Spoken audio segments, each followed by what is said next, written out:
దేవుని వాక్యంలో నుండి మత్తయి సువార్త అందరూ కూడా తీసి చూడండి.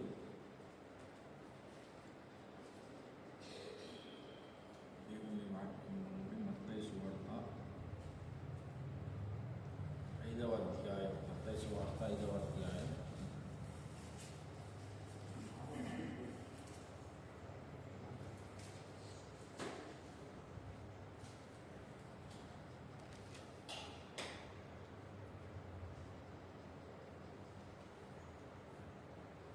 పద్నాలుగు 15 వచనాలు చదువుతుంది. మత్తయి సువార్త 5వ అధ్యాయం 14-15 వచనాలు. మీరు లోకమునకు వెలుగై ఉన్నారు. మీరు లోకమునకు వెలుగై ఉన్నారు. కొండ మీద నుండి పట్టణము మరుగై కొండ మీద నుండి పట్టణము మరుగై ఉండనేరదు.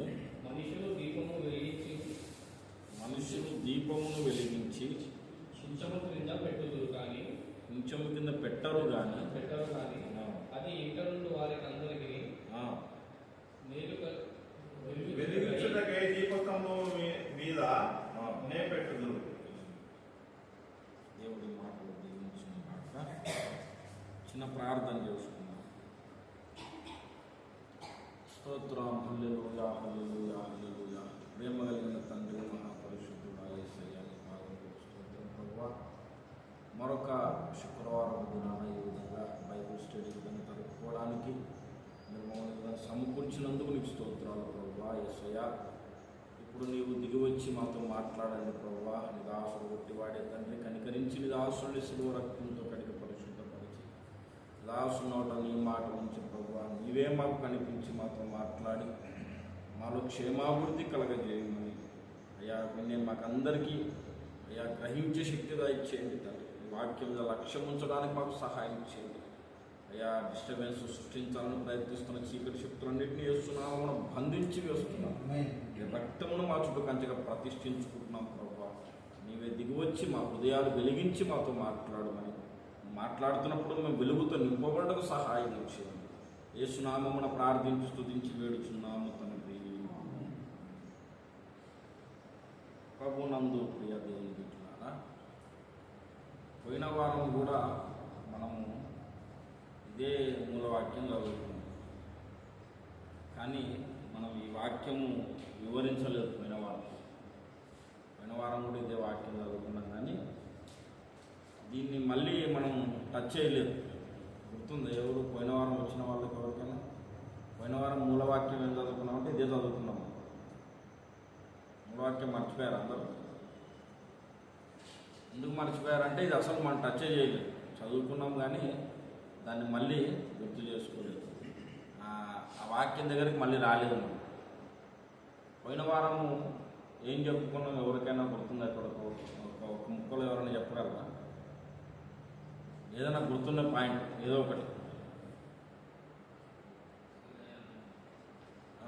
సీనాయి అరణ్యము దగ్గరకు వచ్చారు.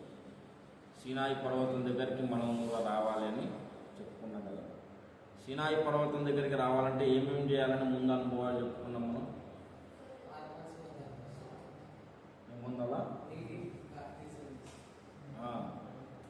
ఇంకా గొర్రెపిల్ల రక్తమును ఆశ్రయించాలి. తర్వాత బాప్తిసం తీసుకోవాలి. బాప్తిసం తీసుకోవాలని ఇశ్రాయేలీయుల యాత్రలో ఏ సందర్భం మనకు చెప్తుంది? ఎర్ర సముద్రం చెప్తుంది. ఎర్ర సముద్రం దాటిన తర్వాత వాళ్ళకి ఎదురైన ఇంకొక అనుభవం ఏంటి? ఆకాశం నుండి ఆహారం కురిసింది. ఆకాశం నుండి ఆహారం కురవడం, మనం మన్నా అంటే వాక్యం అనే ఆహారం తినాలని చెప్పాం. రెండవ అనుభవం ఏంటి? బండ నుండి కొడితే నీళ్ళు వచ్చాయి. ఆ నీళ్లు ఏమని చెప్పుకున్నాం మనం? ఆ బండ ఏంటని చెప్పుకున్నాం ఫస్ట్? క్రీస్తు అనే బండ. క్రీస్తు అనే బండను కొడితే మనకు పరిశుద్ధాత్మ నీళ్లు వచ్చింది. పరిశుద్ధాత్మ జలములు మనం తాగుతున్నామని చెప్పుకున్నాం. అంటే గొర్రెపిల్ల రక్తమును ఆశ్రయించి బాప్తిస్మం తీసుకొని తర్వాత వాక్యాహారమును ప్రతిరోజు భుజిస్తూ పరిశుద్ధాత్మ జలములు త్రాగే వాళ్ళు ఒక అనుభవంలోకి వస్తారు. అదేంటంటే సీనాయి పర్వతము అనే అనుభవం. సీనాయి పర్వతం అనే అనుభవం.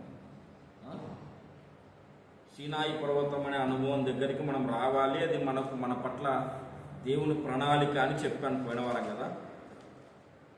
సీనాయి పర్వతం దగ్గరికి రావడమే దేవుని ఉద్దేశం. అక్కడికి వచ్చిన తర్వాత దేవుడు ఎన్నో విషయాలు మనకు చెబుతాడని చెప్పాను కదా. సీనాయి పర్వతం దగ్గరికి రాకముందు ఉండే అనుభవం ఏంటంటే, హల్లెలూయా, మీరు ఇట్లా కాకుండా పేర్లు గుర్తుపెట్టుకోవాలి. ఇది కొంచెం దగ్గర పెట్టి పేర్లు గుర్తుపెట్టుకోవాలన్నమాట. మీకు ఇప్పుడు చెప్తాను, జాగ్రత్తగా వినండి, బైబిల్ చూస్తూ వినండి.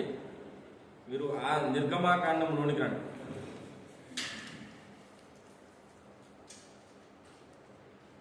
నిర్గమాకాండంలో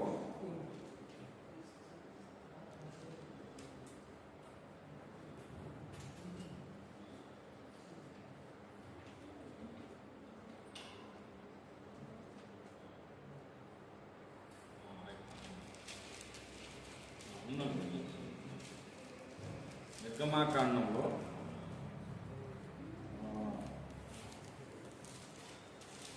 12వ అధ్యాయంలోనికి రండి. నిర్గమాకాండం 12వ అధ్యాయంలో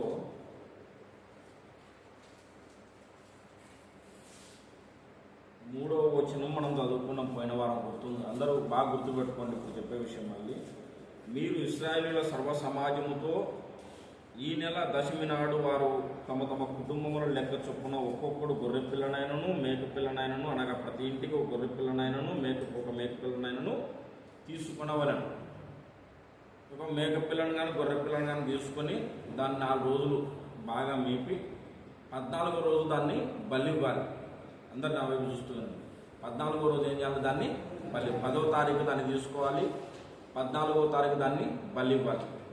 బలి ఇచ్చిన తర్వాత ఏం చేయాలంటే 2 పనులు చేయాలి. బాగా 2 పనులు చేయాలి. 12వ అధ్యాయం అంతా చదివితే మీరు తర్వాత ఇంటి పైన చదవండి. ఈ విషయం అంతా నేను చెప్పే విషయం అంతా ఉంటుంది. ఒక గొర్రె పిల్లని కానీ ఒక మేక పిల్లని కానీ తీసుకోవాలి. కుటుంబానికి ఒకటి చొప్పున. ఏ రోజు తీసుకోవాలి? దశమి నాడు, అంటే 10వ తారీఖు. దశమి అంటే 10 కదా, 10వ తారీఖు తీసుకోవాలి. తీసుకొని 14వ తారీఖు వరకు దాన్ని బాగా మేపాలి. మేపిన తర్వాత దాన్ని బలి ఇవ్వాలి. బలి ఇచ్చిన తర్వాత ఏం చేయాలంటే దాని రక్తము తీసుకొని ఇళ్ళ ద్వార బంధకాల మీద చల్లుకోవాలి. అట్లా చల్లుకున్న తర్వాత ఏం జరుగుతుందంటే ఐగుప్తు దేశంలోనికి సంహార దూత వస్తాడు. వచ్చి ఏ ఇంటి మీద అయితే రక్తం ఉండదో ఆ ఇంట్లో ఒక తొలుచూడు సంతానమును నాశనం చేస్తాడనమాట సంహారపు దూత. అప్పుడు మనం తప్పించుకోవాలంటే వాళ్ళు ఇశ్రాయేలీయులైనా ఐగుప్తీయులైనా ఎవరైనా కానీ సంబంధం లేదు, వాళ్ళ ఇంటి మీద రక్తం ఉందా లేదా అనేది చూస్తారు సంహారపు దూత. రక్తం ఉంటే ఆ ఇల్లు సేఫ్ అన్నమాట, రక్తం లేకపోతే ఆ ఇల్లు ప్రమాదంలో పడ్డట్టే. ఇది దేనికి సూచన అంటే యేసు రక్తమును మనము ఆశ్రయించాలి. యేసు రక్తం మన మీద ఉంటేనే మనము పరలోక రాజ్యానికి వెళ్తాం, నరకం అనే ప్రమాదాన్ని తప్పించుకోవాలి. దీన్ని ఏమని పిలిచాడంటే మీరు చూడండి ఒక్కసారి, దీన్ని ఒక పేరు పెట్టాడు దీనికి. వీళ్ళరా 11వ వచనం చదవండి. నేను చదువుతున్నా, సమయం కొంచెమే ఉంది కాబట్టి నేను చదువుతున్నా, చూడండి అందరూ కూడా చూస్తూ వినండి. మీరు చదివి నేను చదివి అంటే కొన్ని టైం తింటుంది అనమాట. మీరు దానిని తినవలసిన విధమేదనగా మీ నడుము కట్టుకొని మీ చెప్పులు తొడుగుకొని మీ కర్రలు చేత పట్టుకొని త్వరపడుచు దానిని తినవలను. ఇది యెహోవాకు ఏముంది కదా పస్కా బలి. ఇది ఏమన్నా పస్కా బలి, బాగా గుర్తుపెట్టుకోండి. పస్కా బలి. పస్కా బలి అంటే యేసు రక్తము కిందికి మనం రావడం. ఇది మొట్టమొదటి అనుభవం ఇశ్రాయేలీయులకు.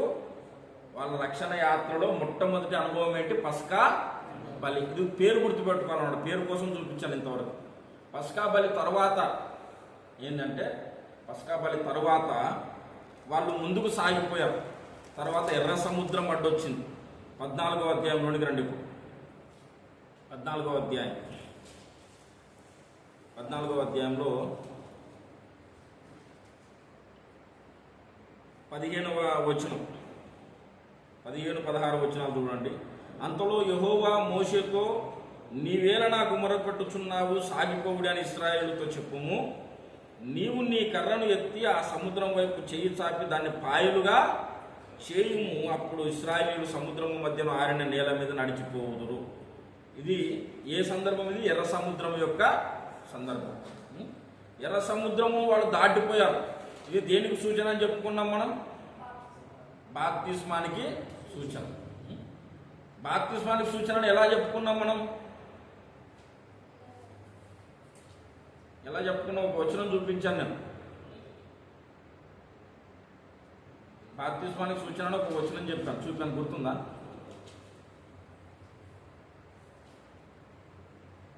గుర్తులేదు ఎవరికి?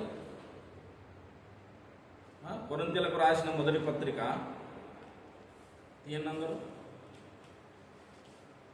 కొరింథీయులకు రాసిన మొదటి పత్రిక 10వ అధ్యాయం ఎన్నో వచనం? 2వ వచనం. అందరూ మోషేను బట్టి మేఘంలోను సముద్రంలోను బాప్తిస్మము పొందిరి. మేఘములో సముద్రములో బాప్తిస్మము పొంది. సముద్రంలో వాళ్ళు నడిచిపోవడము మనకి ఏ పాఠాన్ని నేర్పిస్తుంది? బాప్తిస్మం పొందాలనే పాఠాన్ని నేర్పిస్తుంది. ఎర్ర సముద్రము దగ్గర మనం నేర్చుకోవాల్సిన పాఠం ఏంటంటే బాప్తిస్మము తీసుకోవాలి. ఇంకా అది దాటిపోదాం కొంచెం. అది దాటి కొంచెం ముందుకు వచ్చిన వెంటనే వాళ్ళు ఒక అరణ్యము దగ్గరకు వచ్చారు. ఆ అడవి పేరు చెప్పాడు ఇక్కడ, మీరు ఇది గుర్తుపెట్టుకోవాలి. 16వ అధ్యాయంలోని కండి, ఇప్పుడు చూస్తూ వినండి. 16వ అధ్యాయం. తరువాత ఇశ్రాయేలీయుల సమాజం, తరువాత అన్నాడు కదా, ఆ మాట గుర్తుపెట్టుకోవాలి. తరువాత ఇశ్రాయేలీయుల సమాజం అంతయు ఎలీము నుండి ప్రయాణమైపోయి ఐగుప్తు దేశములో నుండి బయలుదేరిన 2వ నెల 15వ దినమున ఎలీమునకును సీనాయికి మధ్యనున్న ఏమరణ్యం అది? కొంచెం అట్లా సమాధానం చెప్తుంటే మీరు చూస్తున్నారని నాకు అర్థమవుతుంది. హల్లెలూయా. సీను అరణ్యం. సీను అరణ్యం దగ్గర వాళ్ళకి ఆకలేసింది, దేవుడు ఆహారాన్ని కురిపించాడు. అది దేనికి సూచన అని చెప్పుకున్నాం మనం? వాక్యం అనే ఆహారంలో తినాలి. ఇక్కడ ఒక పాయింట్ చెప్పాను, మీరు బాగా గుర్తుపెట్టుకోవాలి. ఇంకా నెక్స్ట్ వీక్ మళ్ళీ ఇట్లా రిపీట్ చేయండి. బాగా గుర్తుపెట్టుకొని వినండి, మళ్ళీ మళ్ళీ ధ్యానం చేయండి. ఆకాశం నుండి ఆహారం కురిసింది. మనకు కూడా వాక్యం అనే ఆహారం ఎక్కడి నుంచి రావాలి? ఆకాశం నుండి రావాలి. ఇప్పుడు ఆకాశం నుండి మనకు ఆ వాక్యం అనే ఆహారం రావాలన్నా బైబిల్లో నుంచి రావాలన్నా? మీరు చెప్పాలన్నా?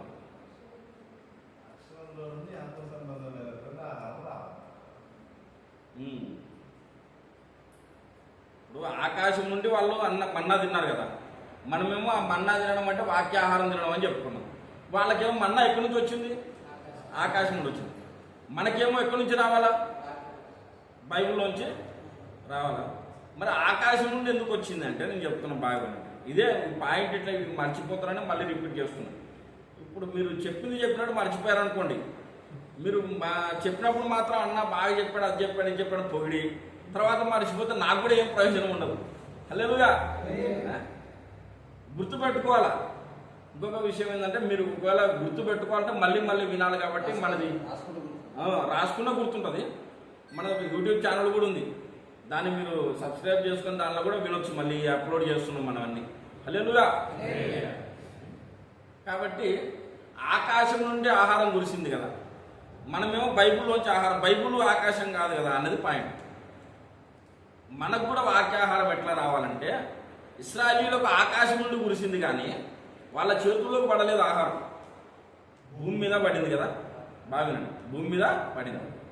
ఆకాశం నుండి ఆహారం కురిసింది, వాళ్ళు భూమి మీద నుండి తీసుకున్నారు. ఈ స్టేట్మెంట్ అందరూ బాగా, ఆకాశం నుండి కురిసింది, వాళ్ళు భూమి మీద నుండి తీసుకున్నారు. అట్లాగే వాక్యం చదివేటప్పుడు కూడా, అందరూ వాక్యం చదువుతారు. వాక్యం చదవడం అన్నది 2 రకాలు. ఒకటేమో అక్షరాలు చదువుకుంటూ పోతారు అందరూ, ఒక టార్గెట్ ఉంటుంది అనమాట. నేను ఫలానా 1 నెల రోజుల్లో బైబిల్ కంప్లీట్ చేయాలంతే. అది అర్థమైందా అర్థం కాదా ఏం పట్టించుకోరనమాట, చదవడం అంతే, టకటకటకటకట అక్షరాలు చదువుకుంటూ పోతారు. అట్లా ఎన్నిసార్లు చదివినా ప్రయోజనం లేదు. హైదరాబాద్లో సాలార్జింగ్ మ్యూజియం ఉంది తెలుసా మీకు? సాలార్జింగ్ మ్యూజియానికి ఒకటి పోయి వచ్చినాను. సార్ నేను 100 సార్లు పోయి వచ్చిన సార్ సాలార్జింగ్ మ్యూజియంకి అన్నాను. 100 సార్లు పోయి వచ్చిన. ప్రతి గదిలో చాలా గదులు ఉంటాయి, దాదాపు ఒక 50-60 గదులు ఉంటాయి అనుకుంటా. ఒకరోజు నేను పోతే సాయంత్రం దాకా తిరిగి రాలే, మళ్ళీ నేను తిరుగుతూనే ఉన్నాను గదులని. ప్రతి గదిలో కూడా పాతకాలం రాజుల కత్తులు, వాళ్ళు వాడినవన్నీ ఉంటాయన్నమాట. అవన్నీ ప్రతి గదిలో కూడా నేను 100 సార్లు అడుగు పెట్టి వచ్చిన సార్ అని చెప్పాను. ఎన్నిసార్లు పోయినాడు వీడు? 100 సార్లు పోయినాడు. ప్రతి గదిలో కూడా ఎన్నిసార్లు పోయినాడు? 100 సార్లు పోయినాడు. కానీ తీర పైకి చూస్తే వాడికి 2 కళ్ళు లేవు. 2 కళ్ళు లేనోడు 100 సార్లు పోతే ఏం లాభం చెప్పండి? ఏమన్నా లాభమా? 2 కళ్ళు ఉన్నాడు ఒక్కసారి పోయినా మంచిది కదా, ప్రయోజనం ఉంటుంది. 2 కళ్ళు ఉన్నాడు ఒక్కసారి పోతే చాలు. 2 కళ్ళు లేనివాడు 100 సార్లు కాదు 1000 సార్లు పోయినా లాభం లేదు. అట్లాగే బైబిల్ అందరూ చదువుతారు, కానీ కళ్ళు తెరవబడకుండా చదువుతారు అనమాట. దావీదు ఏమని ప్రార్థన చేశాడు? నీ ధర్మశాస్త్రమునందు ఆశ్చర్యమైన సంగతులు చూచినట్లు నా కన్నులు తెరువు అన్నాడు. అంటే ధర్మశాస్త్రంలో ఆశ్చర్యమైన సంగతులు ఉన్నాయి కానీ నాకు అనిపిస్తలేవు. దావీదేం భౌతికంగా పుట్టోడు కాదు, భౌతికంగా 2 కళ్ళు బాగానే ఉన్నాయి, కానీ ఆశ్చర్యకరమైన సంగతులు కనిపించట్లేదు. అంటే దేవుడు కళ్ళు తెరిస్తే తప్ప చూడలేని సంగతులు అన్నమాట. దేవుడు మన మనోనేత్రాలు వెలిగిస్తే తప్ప చూడలేని సంగతులు బైబిల్లో ఉన్నాయి. అర్థమైందా? ఆ దేవుడు మన మనోనేత్రాలు వెలిగించి అప్పుడు మనం చదివితే ఏమవుతుందంటే 2 విషయాలు జరుగుతాయి. బాగా గుర్తుపెట్టుకోండి. దేవుడు మన మనోనేత్రాలు వెలిగించినప్పుడు మనం బైబిల్ చదివితే 2 విషయాలు జరుగుతాయి. బైబిల్ చదివేటప్పుడు ఇప్పుడు ఆదియందు దేవుడు భూమి ఆకాశమును సృజించెను, భూమి నిరాకారముగాను శూన్యముగాను ఉండెను. ఇవి ఎప్పుడు చదివే మాటలే. కానీ దేవుడు మనోనేత్రాలు వెలిగించిన తర్వాత మనం బైబిల్ చదివితే ఒక కొత్త కోణంలో కనిపిస్తుంది అనమాట. అంతవరకు మనం ఎప్పుడు చూడని సంగతి అక్కడ మనకు కనిపిస్తుంది అనమాట. హల్లెలూయా! అంతవరకు ఎప్పుడు చూడని సంగతి అక్కడ మనకు తెలుస్తుంది అనమాట. అది ఎక్కడి నుంచి వచ్చింది అంటే పై నుండి దేవుడు మన మనస్సులోనికి పంపించాడనమాట. హల్లెలూయా! పై నుండి దేవుడు ఒక ఆలోచన పంపిస్తాడు వాక్యం చదివేటప్పుడు. ఆ ఆలోచనకు ఆధారము బైబిల్లో మనకు కనిపిస్తుంది. ఇశ్రాయేలులకు ఆహారము ఆకాశం నుండి వచ్చింది, వాళ్ళు తీసుకున్నదేమో భూమిలో నుండి. అట్లాగే వాక్యం చదివేటప్పుడు పరలోకం నుండి దేవుడు నీకు ఒక ఆలోచన ఇస్తాడు. ఆ ఆలోచన నీకు బైబిల్లో కనిపిస్తుంది అనమాట. ఇట్లా దీన్ని ఏమంటారు? దైవ ప్రత్యక్షతలు అంటారు అనమాట. ఇట్లాంటి ప్రత్యక్షతలు పొందుకుంటూ మనం నడవాలి. అర్థమైందా? అందరికీ నేను చెప్పే మాటలు అర్థమవుతున్నాయి. హల్లెలూయా! ఏం చెప్పాను నేను? వాక్యం అనే ఆహారం ఎట్లా తినాలి? అక్షరాలు చదివితే సరిపోదు. అక్షరాలు చదివేటప్పుడు దేవుడు మన మనోనేత్రాలు వెలిగించి పైనుండి ఒక కొత్త ఆలోచన మన మనసులోకి వచ్చేటట్టు చేస్తాడు. అప్పుడు బైబిల్లో నువ్వు చదివే అక్షరాలే ఇంతకుముందు ఎన్నో 100 సార్లు చదివి ఉంటావు, కానీ అంతవరకు అర్థం కాని సంగతి అక్కడ ఏదో కొత్త సంగతి బయలుపడుతుంది అనమాట. అరే ఇక్కడ ఇదే ఉందా, ఇది ఉందా, ఇంతకాలం నాకు తెలియలేదు అనిపిస్తుంది అనమాట. అది దేవుడు మన మనోనేత్రాలు వెలిగిస్తే జరుగుతుంది అనమాట. ఇట్లా వాక్యం అనే ఆహారం చదువుతున్నప్పుడు అర్థమవుతుంది అనమాట. అందుకే బైబిల్ను ఇది ఒక్కటే బైబిల్ అందరి దగ్గర ఉండేది, కానీ కొన్ని లక్షల మంది భక్తులు, కోట్ల మంది భక్తులు చదువుతున్నారు. కొన్ని 100,000 ప్రసంగాలు, లక్షల ప్రసంగాలు వస్తున్నాయి. ఎన్నిసార్లు చెప్పుకున్నా సరే కొత్త ప్రసంగాలు పుడుతూనే ఉన్నాయి. అంటే కొత్త ప్రత్యక్షతలు దేవుడు ఇస్తూనే ఉన్నాడు అనమాట. వాక్యం అనే ఆహారం, తరిగిపోని ఆహారం ఇందులోంచి మనకు దొరుకుతుంది. ప్రియుల, వాక్యం అనే ఆహారాన్ని మనం తింటూ సాగాలి. ప్రతిరోజు వాక్యం చదవాలండి. సింపుల్గా చెబుతున్నా, ప్రతిరోజు వాక్యం చదవాలి. చదివేటప్పుడు దేవా నా మనోనేత్రాలు వెలిగించు తండ్రి, నీ ధర్మశాస్త్రమునందు ఆశ్చర్యమైన సంగతులు చూసినట్లు నా కన్నులు తెరువుమని ప్రార్థన చేసి చదవాలి. అప్పుడు కొత్త సంగతులు దేవుడు మనకు బయలుపరుస్తాడు కదా. ఇది వాక్యం అనే ఆహారాన్ని మనం తినడం. ఇది ఏ అరణ్యం దగ్గర జరిగింది చెప్పండి? ఏ అరణ్యం? సీను. ఈ పేరు గుర్తుపెట్టుకోండి. సీను అరణ్యం అనే అనుభవం దగ్గర జరిగింది. తర్వాత వాళ్ళు సీను నుండి బయలుదేరి ఎక్కడికి వచ్చారు? 17వ అధ్యాయంలోకి రండి. 17వ అధ్యాయం మొదటి వచనం. తరువాత ఇశ్రాయేలీయుల తరువాత ఇశ్రాయేలీయుల సర్వ సమాజము యెహోవా మాట చొప్పున తమ ప్రయాణములలో సీను అరణ్యము నుండి ప్రయాణమైపోయి రెఫీదీములో దిగిరు. ఇది ఒక అనుభవం. రెఫీదీములో దిగారు. అక్కడ వాళ్ళకు దాహం వేసింది. దాహం వేస్తే దేవుడు ఏం చెప్పాడు మోషేతో, మిమ్మల్ని ఇంతకాలం వెంబడించింది ఒక బండ, ఆ బండను నువ్వు కొట్టు నీ కర్రతో. కొట్టినప్పుడు ఏమవుతుందంటే బండ రెండుగా చీలిపోతుంది. చీలిపోయి ఆ బండ సందులోంచి నీళ్లు వస్తాయి. ఆ నీళ్లు త్రాగండి అని చెప్పాడు. ఇది అక్కడ జరిగిన ఇది ఏ ప్లేసు? రెఫీదీం. ఫస్ట్ అనుభవం ఏంటంటే పస్కా బలి. బాగా గుర్తుపెట్టుకోండి, మళ్ళీ చెప్తున్నా. ఫస్ట్ అనుభవం ఏంటి? పస్కా బలి. పస్కా బలి తర్వాత ఎర్ర సముద్రం తర్వాత సీను అరణ్యం తర్వాత రెఫీదీం దగ్గర వాళ్ళకు బండను కొడితే నీళ్లు వచ్చాయి, నీళ్లు త్రాగారు. ఇప్పుడు ఆ బండ ఎవరు? క్రీస్తు అనే బండ. క్రీస్తు అనే బండని ఎక్కడ ఆధారం దొరికింది మనకు? కొరింథీయులకు, ఇందాక చదువుకున్న దగ్గర కొరింథీయులకు రాసిన మొదటి పత్రిక 10వ అధ్యాయం.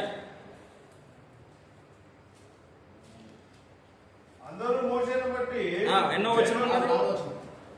వచనం అది? 4వ వచనం. 2 నుంచి చదవండి, పర్వాలేదు. అందరూ మోషేను బట్టి మేఘములోను చదవండి. నేను చదువుతున్నా చూడండి. అందరూ మోషేను బట్టి మేఘములోను సముద్రంలోను బాప్తిసం పొందిరి. అందరూ ఆత్మ సంబంధమైన ఒకే ఆహారమును భుజించిరి. అందరూ ఆత్మ సంబంధమైన ఒకే పానీయమును పానము చేసిరి. ఏలయనగా తమ్మును వెంబడించిన ఆత్మ సంబంధమైన బండలోనిది త్రాగిరి. ఆ బండ ఎవరంట? క్రీస్తే. క్రీస్తు అనే బండ కొట్టబడింది. ఆ కొట్టబడిన క్రీస్తు అనే బండలోంచి నీళ్ళు వచ్చాయి. ఇది దేనికి సాదృశ్యం? పోయిన వారం చెప్పాను. దేనికి సాదృశ్యం?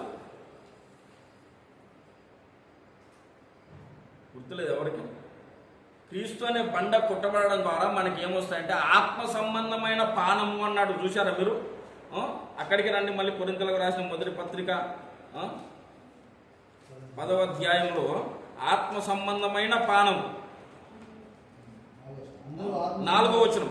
అందరూ ఆత్మ సంబంధమైన ఒకే పానీయమును పానము. ఏ పానము అంటే ఆత్మ సంబంధమైన పానము అన్నాడు. అంటే ఆత్మ సంబంధమైన నీళ్లు. అంటే ఈ నీళ్ళు ఏంటంటే పరిశుద్ధాత్మ నీళ్లు అన్నమాట. పరిశుద్ధాత్మ అనే నీళ్లు తాగాలి. బాగా గుర్తుపెట్టి. ఇప్పుడు మీకు అర్థమయ్యేటట్టు వివరించి చెప్తా, ఏం టెన్షన్ పడకండి. ఇప్పుడు నా వైపు చూడండి. ఫస్ట్ పస్కా బలి కంటే ముందు కొన్ని అద్భుతాలు జరిగాయి. ఇశ్రాయేలు జీవిత చరిత్రలో పస్కా బలి కంటే ముందు కొన్ని అద్భుతాలు జరిగాయి. కానీ ఏ అద్భుతం జరిగినా సరే ఫరో వాళ్ళను వదిలిపెట్టలేదు. ఎప్పుడైతే పస్కా బలి జరిగిందో పూర్తిగా వాళ్ళకి విడుదల దొరికింది ఇశ్రాయేలీలకు. పస్కా బలి తర్వాత ఎర్ర సముద్రం దగ్గరకు వచ్చారు. ఎర్ర సముద్రం దేనికి సూచన అని చెప్పాను? బాప్తిస్మానికి సూచన. తర్వాత సీను అరణ్యం దగ్గరకు వచ్చారు. సీను అరణ్యం అంటే అక్కడ వాక్యం అనే ఆహారం మనం తీసుకోవాలి కదా. వాక్యం అనే ఆహారం తీసుకోవాలి. తర్వాత రెఫీదీము దగ్గరకు వచ్చారు. రెఫీదీము దగ్గర నీళ్లు త్రాగారు కదా. ఈ నీళ్లు దేనికి సూచన చెప్పుకున్నాం మనం ఇప్పుడు? ఆత్మ సంబంధమైన పానం. అంటే పరిశుద్ధాత్మ నీళ్లు త్రాగారు. పరిశుద్ధాత్మ అనే నీళ్లు త్రాగాలి మనం అని చెప్పుకున్నాం కదా. ఇప్పుడు బాగా వినండి. ఇక్కడ కొంచెం మనం ఆగుదాం. ఇక్కడ కొంచెం ఆగి కొంచెం దీన్ని పరిశోధన చేద్దాం. పరిశుద్ధాత్మ నీళ్లు త్రాగాలి అని చెప్పుకుంటున్నాం కదా. ఇప్పుడు క్రైస్తవ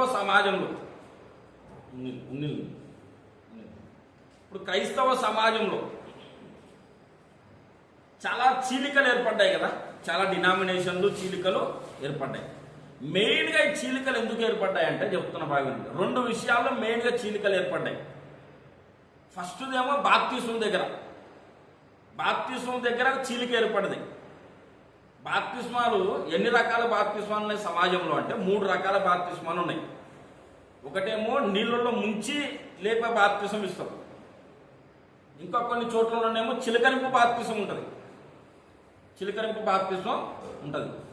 ఇంకొక మినిస్ట్రీ ఉంది, సాల్వేషన్ ఆర్మీ అనే మినిస్ట్రీ ఉంది. ఈ సాల్వేషన్ ఆర్మీ అనే మినిస్ట్రీలో ఏం చేస్తారంటే ఒక జెండా పెట్టి జెండా కింద ఇతరుల నుంచి అవతల దాటిస్తారనమాట. ఆ జెండా కింద దాటిపోతే బాప్తిసం అయిపోయినట్టే. 3 రకాల బాప్తిస్మాలు ఉన్నాయి. మెయిన్గా 2 చెప్పుకోవచ్చు. ఒక్క మినిస్ట్రీలో సాల్వేషన్ ఆర్మీ అనే మినిస్ట్రీలో తప్ప మిగతా డినామినేషన్లో 2 రకాల బాప్తిస్మాలు ఉన్నాయి. ఒకటేమో నీళ్ళలో ముంచి లేపే బాప్తిసం, రెండవదేమో చిలకరింపు బాప్తిసం.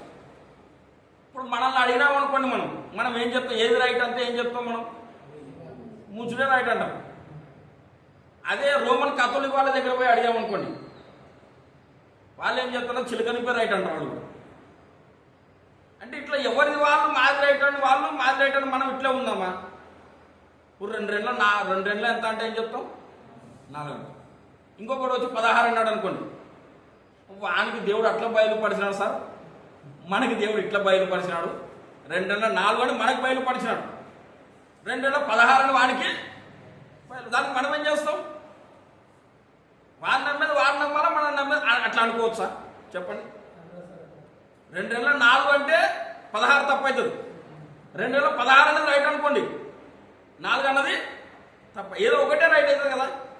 ఇప్పుడు చిలకరింపు రైటా, ముంచుడు రైటా? ఈ ముంచుడు రైట్ అని మనం చెప్పుకుంటాం, అర్థమైందా? మనం ఏదో ముంచుడు తీసుకున్నాం కాబట్టి మనం ముంచుడు రైట్ అని చెప్పుకున్నాం. మనల్ని ఎవరైనా ముంచుడే అంటారు ఖచ్చితంగా. నేను కూడా ముంచుడే అంటే నేను ముంచుడు తీసుకొని ముంచుడు ఇచ్చాను, ముంచుడే రైట్. వాళ్ళు చిన్నపించదా వాళ్ళ దగ్గర పోయినాం అనుకో, వాళ్ళు వచనం చూపిస్తారు బైబిల్లో, వాళ్ళు బైబిల్లో చూపిస్తారు. వాళ్ళేం తక్కువలు కాదు, వాళ్ళు బైబిల్లో చూపించి వాళ్ళు ఏమంటారు? వాళ్ళు ఇదే రైట్ అంటారు.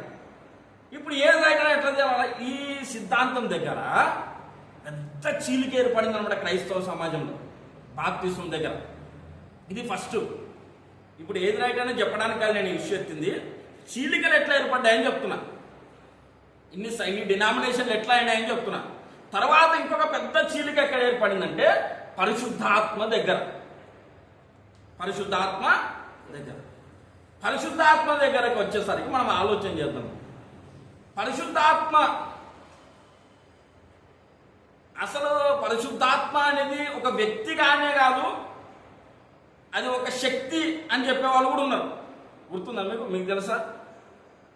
పరిశుద్ధాత్మ అనేది ఇప్పుడు ఎలక్ట్రిక్ పవర్ ఉంటుంది, వైర్లలో ఎలక్ట్రిక్ పవర్ వస్తుంది. అది మనిషి ఏమైనా వ్యక్తి చెప్పండి? అది ఒక పవర్ అంతే. అట్లా పరిశుద్ధాత్మ కూడా దేవుని శక్తి, అంతేకాని పరిశుద్ధాత్మ ఒక వ్యక్తి కాదు అని చెప్పేవాళ్ళు ఉన్నారు. బాగా గుర్తుపెట్టుకోండి, పరిశుద్ధాత్మ ఒక వ్యక్తి కాదు, ఒక అర్థమవుతుందా? అర్థం కాకపోతే అడగండి, నా భాష ఏదైనా కొంచెం తేడా కొడితే అర్థం కాకపోతే అడగండి, మళ్ళీ చెప్తా, అర్థం కావాలనే చెప్తున్నా. హల్లెలూయా. పరిశుద్ధాత్మ దగ్గరకు వచ్చేసరికి పరిశుద్ధాత్మ అనేది ఒక వ్యక్తి కాదు, ఒక శక్తి అని చెప్పేవాళ్ళు ఉన్నారు. ఒక మనిషి కాదు, ఆయన ఒక వ్యక్తి కాదు, అదొక శక్తి, దేవుని శక్తి అని చెప్పేవాళ్ళు ఉన్నారు.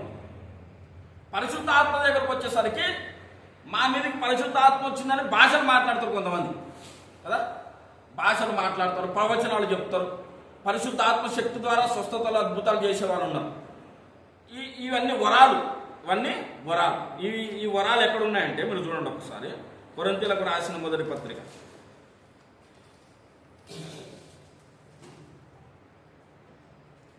కొరింథీయులకు రాసిన మొదటి పత్రిక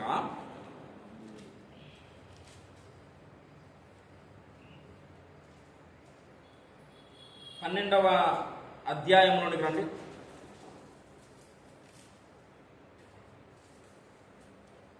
12వ అధ్యాయం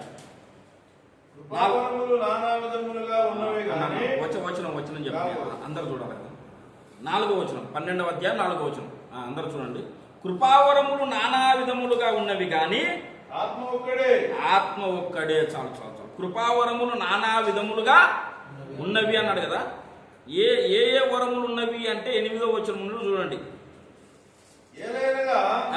ఒకని ఆత్మ మూలముగా బుద్ధి వాక్యమును మరి ఒకని ఆత్మ అనుసరించి జ్ఞాన వాక్యమును మరి ఒకని ఆత్మ వలననే విశ్వాసమును మరి ఒకనికి ఆ ఒక ఆత్మ వలనే స్వస్థపరచు వరములను మరి ఒకనికి అద్భుత కార్యములు చేయు శక్తియు, మరి ఒకనికి ప్రవచన వరమును, మరి ఒకనికి ఆత్మల వివేచనయు, మరి ఒకనికి నానావిధ భాషలను, మరి ఒకనికి భాషల అర్థము చెప్పు శక్తియు అనుగ్రహింపబడి ఉన్నవి. భాషలకు అర్థం చెప్పే శక్తి, స్వస్థత పరిచే వరాలు, ఇంకేమన్నా ప్రవచన వరము, ఇవన్నీ విశ్వాసం అనే వరం, బుద్ధివాక్యము, జ్ఞానవాక్యము అన్ని వరాలు కదా. ఇవన్నీ పరిశుద్ధాత్మ దేవుడిచ్చే వరాలు అని నమ్ముతున్నాం కదా. కొన్ని లక్షల మంది విశ్వాసులు ఉన్నారు. వాళ్ళు ఏం చెప్తారంటే అప్పుడున్నాయి పరిశుద్ధాత్మ వరాలు, మొదటి శతాబ్దంలో పరిశుద్ధాత్మ వరాలు ఉన్నాయి, అవి కరెక్టే. కానీ ఇప్పుడు పరిశుద్ధాత్మ వరాలు లేవు అని చెప్తారు. ఇప్పుడు పరిశుద్ధాత్మ వరాలు లేవు. ఎందుకు లేవు అంటే నేను ఒక ఉదాహరణ చూపిస్తాను మీకు, చూడండి. ఎందుకు లేవు అంటే ఇప్పుడు మీరు ఒక్కసారి అపోస్తుల కార్యములోనికి రండి. అపోస్తుల కార్యములు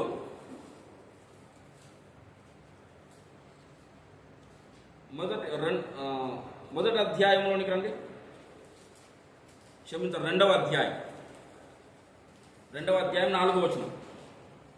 అందరూ పరిశుద్ధాత్మతో నిండిన వారై ఆ ఆత్మ వారికి వాక్శక్తిని అనుగ్రహించిన కొలది అన్ని భాషలలో మాట్లాడసాగిరి. ఇక్కడ బాగుందండి. అందరూ పరిశుద్ధాత్మతో నిండిన వారై ఆత్మ వారికి వాక్శక్తిని అనుగ్రహించిన కొలది ఏం మాట్లాడారు వాళ్ళు? అన్య భాషలు మాట్లాడదా. ఆ అన్య భాషలు అంటే ఏంటో చెబుతున్నాడు, బాగా వినండి. 6వ వచనం. ఈ శబ్దము కలుగగా జనులు గుంపులుగా కూడి వచ్చి ప్రతి మనుష్యుడు తన తన స్వభాషతో మాట్లాడుట విని కలవర. ప్రతి మనుషుడు ఏ భాషతో మాట్లాడుతున్నాడు? తన తన స్వభాషతో, అంటే వాళ్ళ భాషనే. అర్థమైందా? అక్కడ ఉన్న వాళ్ళ భాషనే మాట్లాడుతున్నారు. అంటే వాళ్ళకి అర్థమైంది చుట్టుపక్కల జనాలకి. అవునా కదా? పెంతెకోస్తు పండగ దినాన పరిశుద్ధాత్మ దేవుడు దిగి వచ్చినప్పుడు వాళ్ళు భాషలు మాట్లాడారు. భాషలు మాట్లాడితే అక్కడ అర్థమైంది కదా, అందరికీ అర్థమైంది. ఇప్పుడు భాషలు మాట్లాడుతున్నారు చాలా మంది. ఇప్పుడు భాషలు మాట్లాడితే ఎవరికైనా అర్థమవుతాయా? మీరు ఆలోచన చేయండి ఒకసారి. అర్థమవుతాయి ఎవరికైనా? పోనీ కనీసం మాట్లాడే వ్యక్తికైనా అర్థమవుతాయా?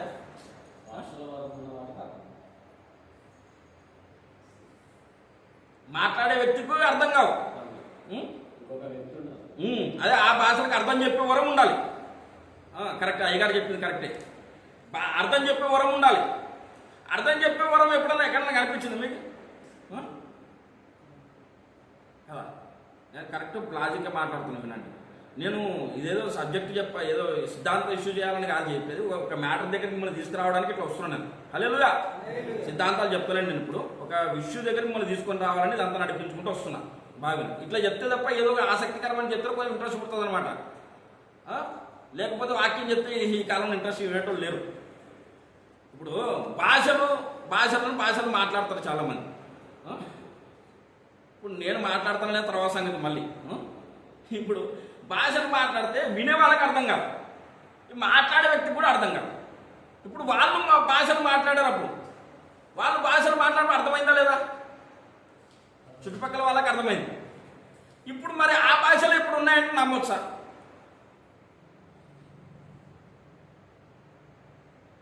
నమ్మొచ్చా చెప్పండి నాకు. మరేనండి,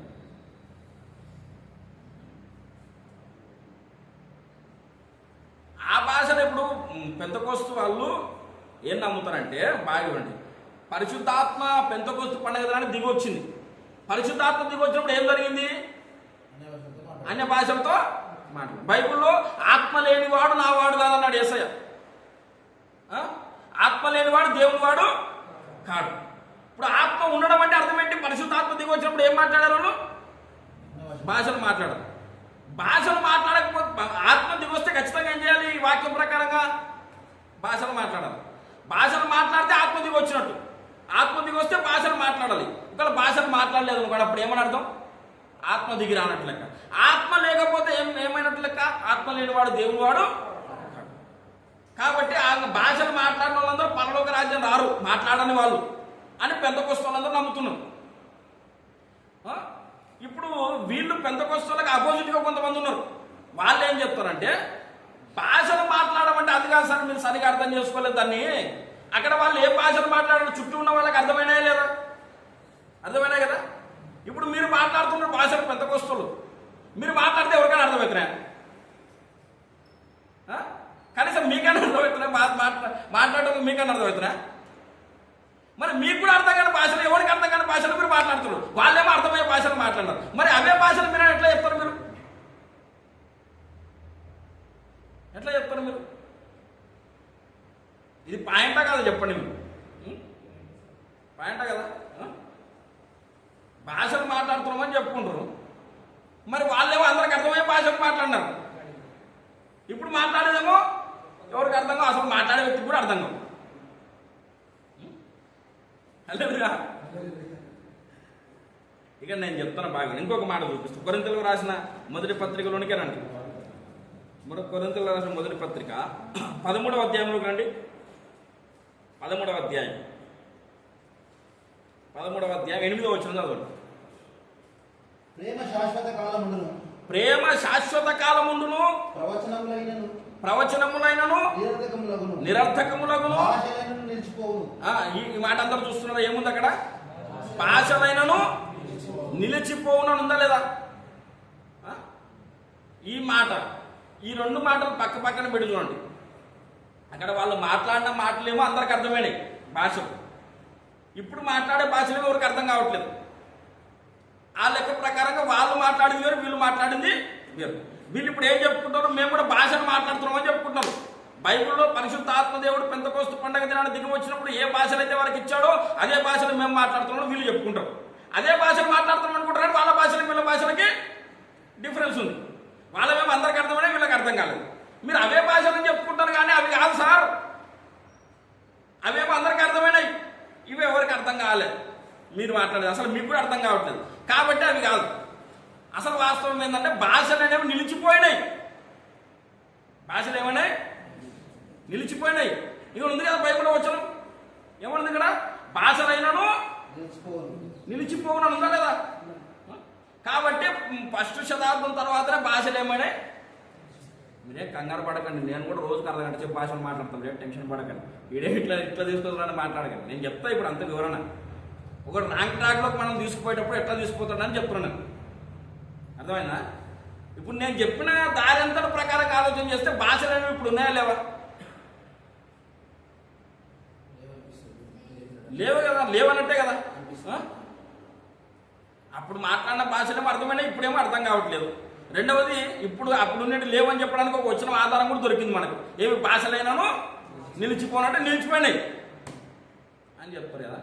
ఇప్పుడు నేను దానికి సమాధానం ఏంటంటే, అసలు వాస్తవం ఏంటంటే భాషలు అనేవి పరిశుద్ధాత్మదేవుడు ఇచ్చే భాషల వరం ఉంది కదా. 9 వరాలు ఉన్నాయి. ఈ వరాలలో ఒకటి భాషలనే వరం. స్వస్థపరిచే వరము, బుద్ధివాక్యము, జ్ఞానవాక్యము, విశ్వాసము, ప్రవచనములు, ఆత్మల భాషల వరము, ఆత్మల వివేచన వరము, భాషలకు అర్థం చెప్పే వరము, ఇట్లాంటి వరాలు ఉన్నాయి. ఈ వరాలన్నింటిలో ఒక వరం ఏంటంటే భాషల వరం కదా. ఈ భాషల వరము 2 రకాలు. ఇది మైండ్లో బాగా ఫిక్స్ చేసుకోండి, ఎవరు మర్చిపోకండి ఈ సంగతులు. భాషల వరం అన్నది 2 రకాలు. కొరింథీయులకు రాసిన మొదటి పత్రిక 13వ అధ్యాయము మొదటి వచనం చదవండి.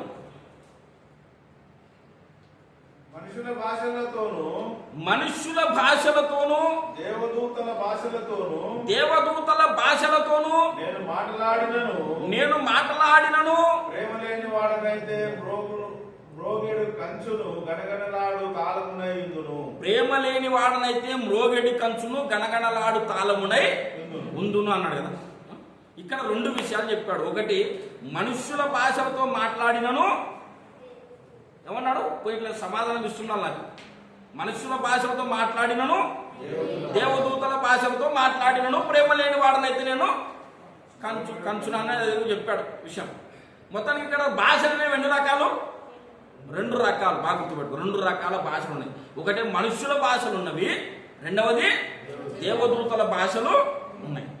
మనుష్యుల భాషలు అంటేనేమో అందరికీ అర్థమయ్యే భాషలు. ఇప్పుడు నేను అమెరికా పోయినా అనుకోండి, నాకు ఇంగ్లీష్ రాదు.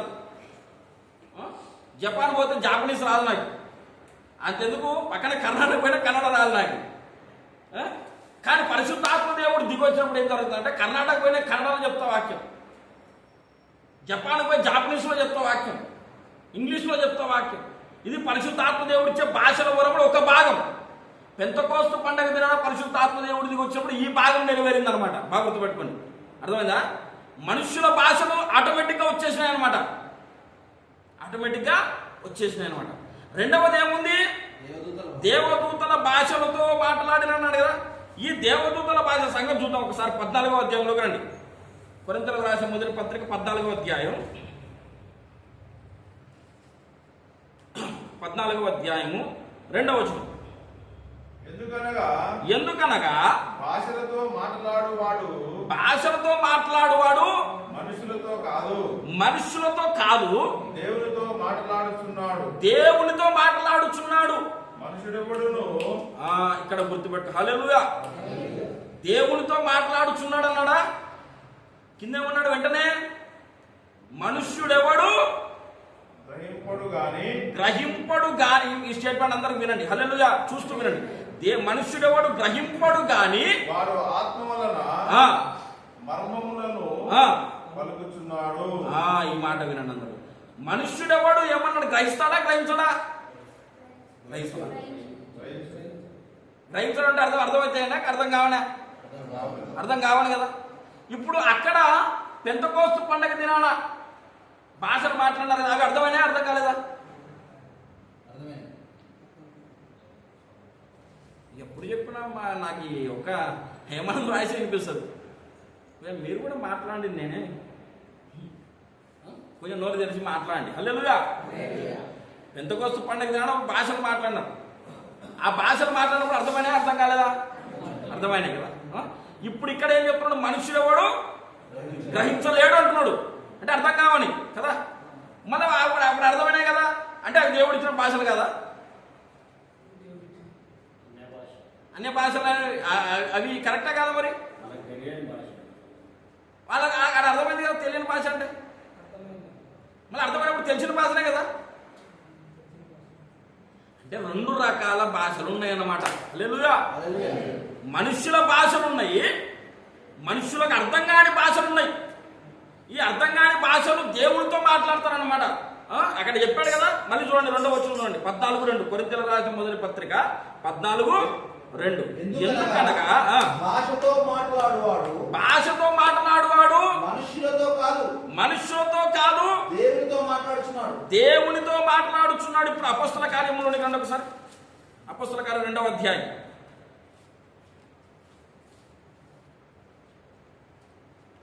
6వ వచనం, 2:6. 5వ వచనం నుండి చదువుతుంది. ఆ కాలంలో ఆకాశం కింద నుండి ప్రతి జనములో నుండి వచ్చిన భక్తి గల యూదులు యెరూషలేములో కాపురం ఉండిరి. ఈ శబ్దము కలగగా జనులు గుంపులుగా కూడి వచ్చి ప్రతి మనుషుడు తన స్వభాషతో మాట్లాడటం విని కలవరపడిరి. అంటే అందరు వినాలని మాట్లాడారు. అందరు విన్నారు, అందరికి అర్థమైంది. వీళ్ళు ఎవరితో మాట్లాడారు? అక్కడ మనుషులతో మాట్లాడారు. మనుషులతో మాట్లాడే భాషలు ఉన్నాయి, అందరికి అర్థమయ్యే భాషలు. ఇక్కడ ఏమంటాడు? మనుషులు కాదు దేవునితో మాట్లాడాను అంటున్నాడు. మనుషులు ఎవడు గ్రహింపడు అంటున్నాడు. అర్థమైందా? హల్లెలూయా.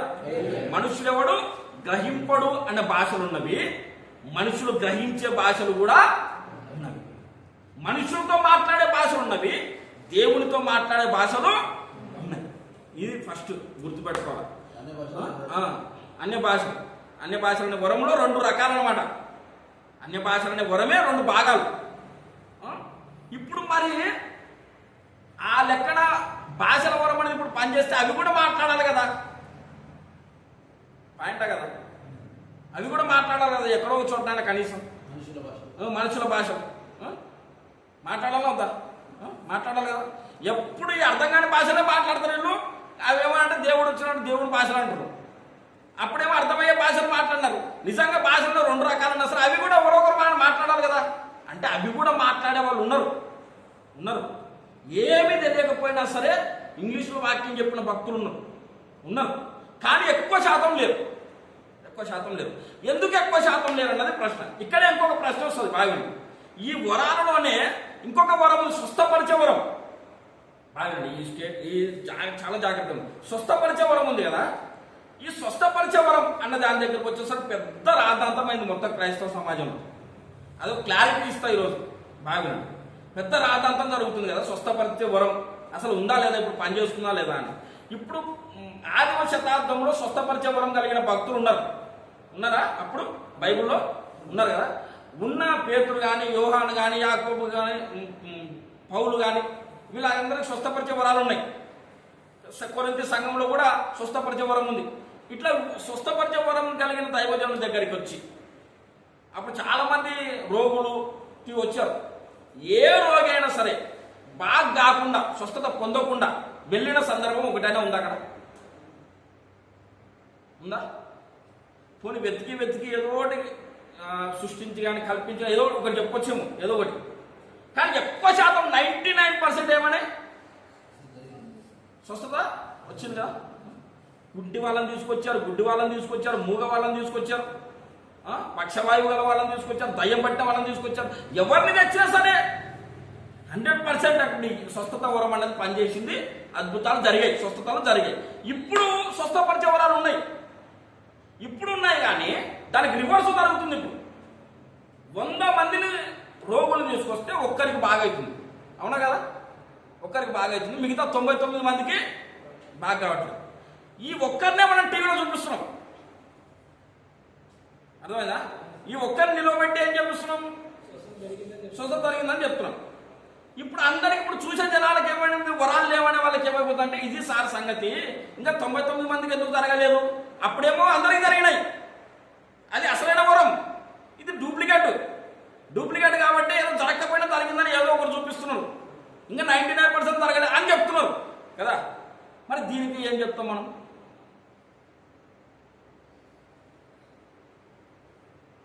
ఇప్పుడు మనం ఏంటంటే అవతల రెండు వైపులా ఆలోచన చేయాలి.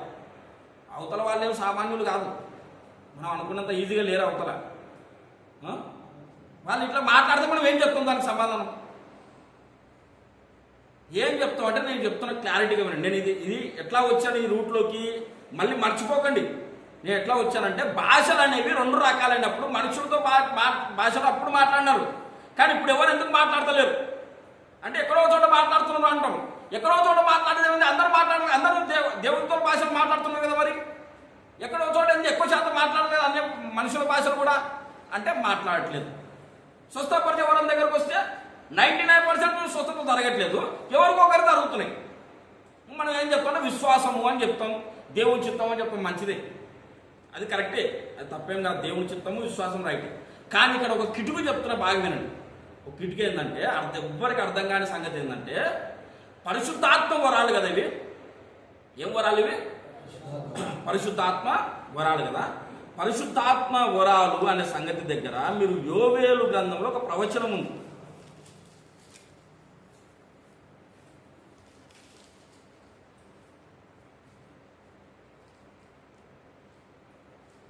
యోవేలు గ్రంథము 2వ అధ్యాయంలో రండి. 2వ అధ్యాయం, యోవేలు గ్రంథం 2వ అధ్యాయం 28వ వచనం చదవండి.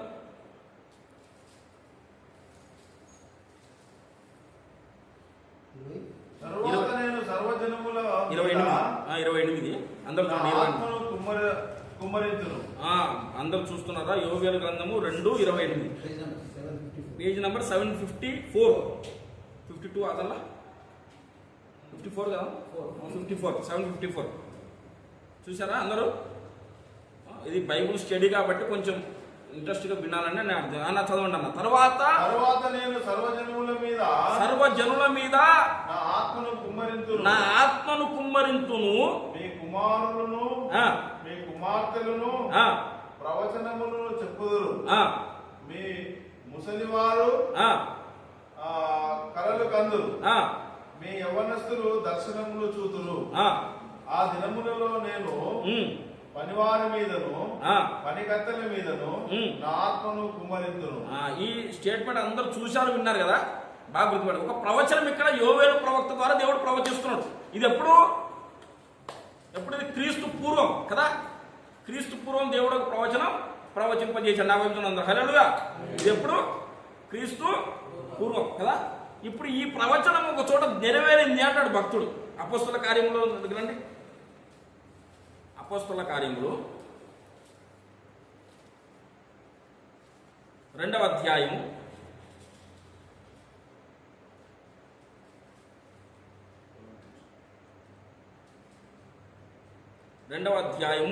4వ వచనం చదవండి.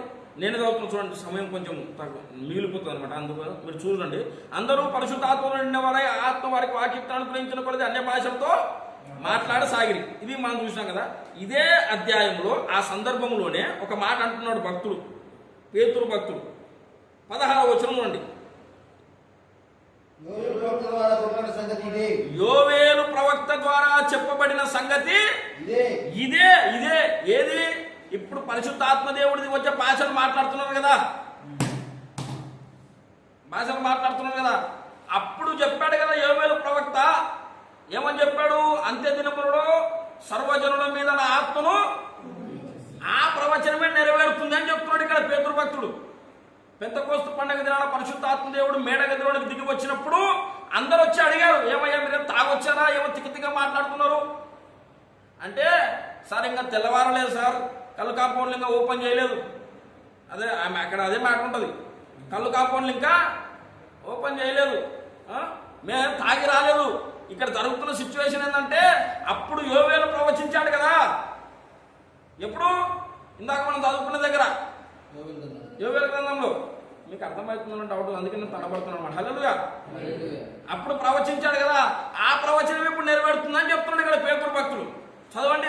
యోవేలు ప్రవక్త ద్వారా చెప్పబడిన సంగతి ఇదే. ఏమనగా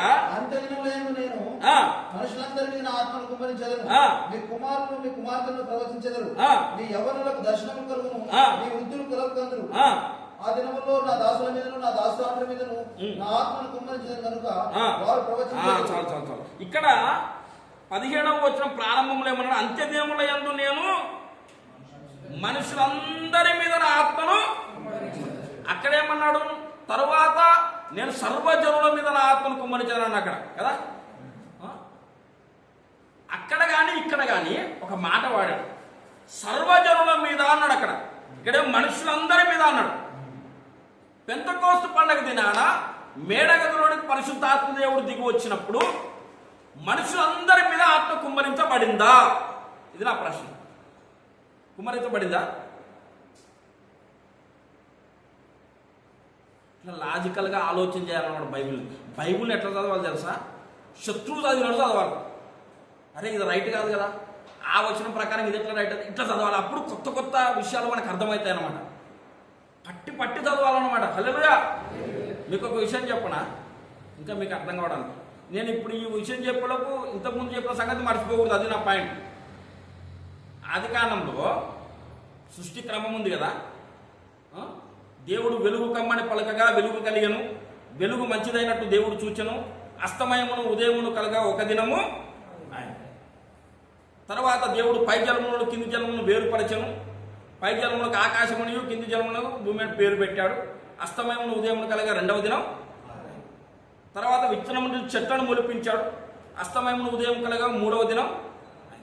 తర్వాత ఆకాశ నక్షత్రాలు చేశాడు, సూర్యుని చంద్రుని చేశాడు.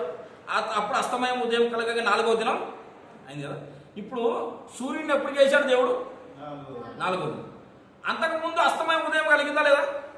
అసలు అస్తమయం ఉదయం అంటే ఏంటి? సూర్యుడు ఉంటేనే కదా అస్తమయం ఉదయం. మీరు ఆలోచన చేయండి. సూర్యుడు ఉండాలి కదా. అస్తమయం కలగాలన్నా ఉదయం కలగాలన్నా ఏముండాలా? సూర్యుడు అస్తమిస్తే అది అస్తమయం, సూర్యుడు మళ్ళీ ఉదయిస్తే అసలు సూర్యుడే లేదు కదా అంతకుముందు. పాయింట్ కదా చెట్ట.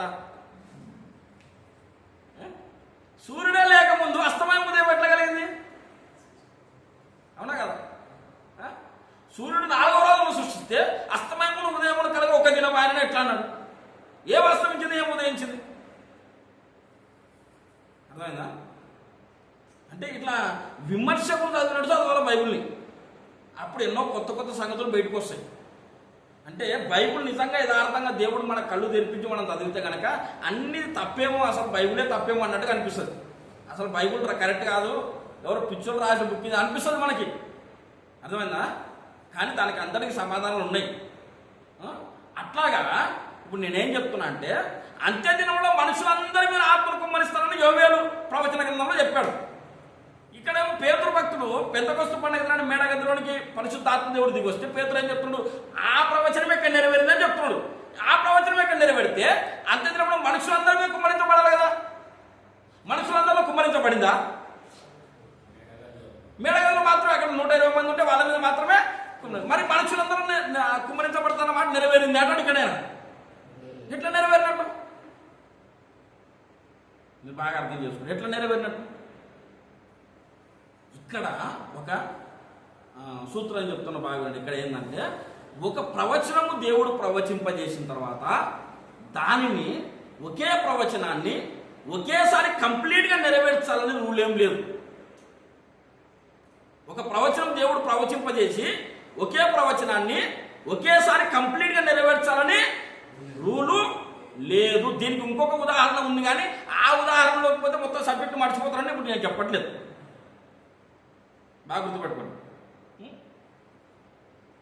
దీనికి ఇంకొక ఉదాహరణ ఉంది, అది మళ్ళీ ఎప్పుడైనా చెప్తా. ఇవి గుర్తుపెట్టుకోండి. అంత్యదినములలో మనుషులందరి మీద ఆత్మను కుమ్మరించబడిన ప్రవచనాన్ని దేవుడు 2 భాగాలుగా నెరవేరుస్తాడనమాట. 2 భాగాలుగా నెరవేరుస్తాడు.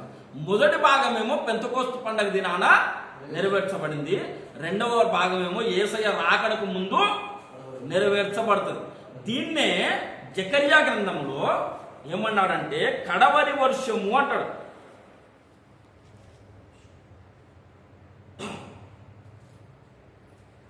కడవరి వర్షం చదవండి. 10వ అధ్యాయం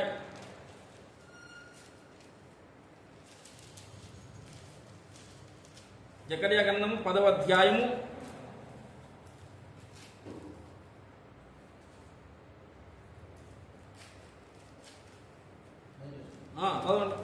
కడవరి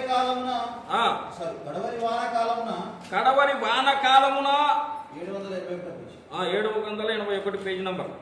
కడవరి వానకాలమున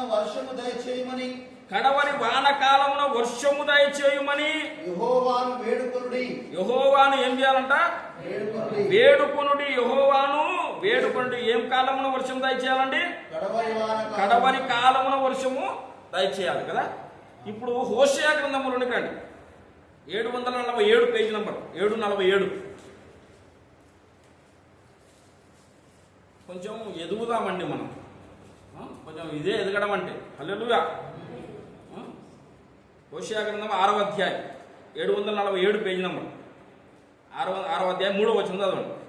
యెహోవాను గూర్చిన జ్ఞానము సంపాదించుకొందము రండి. యెహోవాను గూర్చిన జ్ఞానము సంపాదించుకొందము రండి. యెహోవాను గూర్చిన జ్ఞానము సంపాదించుకొనుటకు ఆయనను అనుసరించుదము రండి. ఉదయం తప్పక వచ్చు రీతిని ఆయన ఉదయించును. వర్షము వలె ఆయన మన యొద్దకు వచ్చును. ఈ మాట అందరూ చూడండి, జాగ్రత్తగా చూడండి. ఈ మాట చూస్తూ వినండి. హల్లెలూయా. వర్షము వలె ఆయన మన యొద్దకు వచ్చును. ఎలా వచ్చును ఆయన మన యొద్దకు? వర్షము వలె వచ్చును. భూమిని తడుపునట్టు తొలకరి వర్షము కడవరి వర్షము వలె ఆయన మన యొద్దకు వచ్చును. దేవుడు ఎలా వస్తాడు? వర్షము వలె వస్తాడన్నాడు. ఈ వర్షము 2 రకాలు. మొదటిది ఏంటి? ఏం వర్షం? తొలకరి వర్షం ఉందా? చూస్తున్నారా? చూశారా? ఆ మాట ఉందా? ఏమన్నా ఆయన ఏమన్నా రాసుకొచ్చాడా? ఉంది కదా. ఏమనుంది? మొదటి వర్షం ఏంటి? తొలకరి వర్షం. తర్వాత కడవరి వర్షం. దేవుడు వర్షం వలె వస్తాడు అన్నాడు. పరిశుద్ధాత్మ దేవుడు కూడా వర్షములాగా వస్తాడు అన్నమాట. వర్షంలో కూడా తొలకరి వర్షము, కడవరి వర్షం అనేది ఉంటుంది. బాగానండి. తొలకరి వర్షము, కడవరి వర్షం కదా. ఇప్పుడు పెంతెకొస్తు పండగ దినాన ఏం జరిగింది అంటే, తొలకరి వర్షం కుమ్మరించబడింది. తొలకరి వర్షం కుమ్మరించబడింది కాబట్టి అప్పుడు వరాలన్నీ ఫుల్ ఫ్లెడ్జ్డ్గా పనిచేసాయి అన్నమాట. హల్లెలూయా. సంపూర్ణంగా వరాలన్నీ పనిచేసాయి. సంపూర్ణంగా వరాలన్నీ ఏం చేశాయి? పనిచేసాయి కదా. మళ్ళీ కడవరి వర్షం వస్తుంది. కడవరి వర్షం ఎప్పుడు వస్తుంది? యేసయ్య రాకడకు ముందు వస్తుంది. అప్పుడు ఏంటంటే భూమి మీద ఉన్న సర్వ జనుల మీద దేవుడు తన ఆత్మను కుమ్మరిస్తాడు. వర్షము వలె వచ్చినప్పుడు, వర్షం వచ్చిందనుకోండి, మనిషి మొత్తం తడిసిపోతారు కదా కదా. అదే చిన్న చిన్న చినుకులు పడ్డాయనుకోండి, తుంపర్లాగా చిన్న చిన్న చినుకులు పడ్డా అప్పుడు తడిసిపోతారా మనిషి? తడవలేదా? వర్షానికి చినుకులకు తేడా ఉందా లేదా? అట్లాగే పరిశుద్ధాత్మ దేవుడు పెంతెకోస్తు పండగ దినాన్ని దిగి వచ్చినప్పుడు ఎలా వచ్చాడో వర్షం వల్లే వచ్చాడు. మళ్ళీ అప్పుడు ఆగిపోయింది వర్షం. ఇప్పుడు ఏం పడుతున్నాయంటే 2000 సంవత్సరాలుగా వర్షం పడట్లేదు. ఇప్పుడు చిన్న చిన్న చినుకులు పడుతున్నాయి అన్నమాట. అర్థమైందా? చిన్న చిన్న చినుకులు పడుతున్నాయి. ఈ చినుకులకి ఆ వర్షానికి డిఫరెన్స్ ఉంది కదా, అవునా కదా?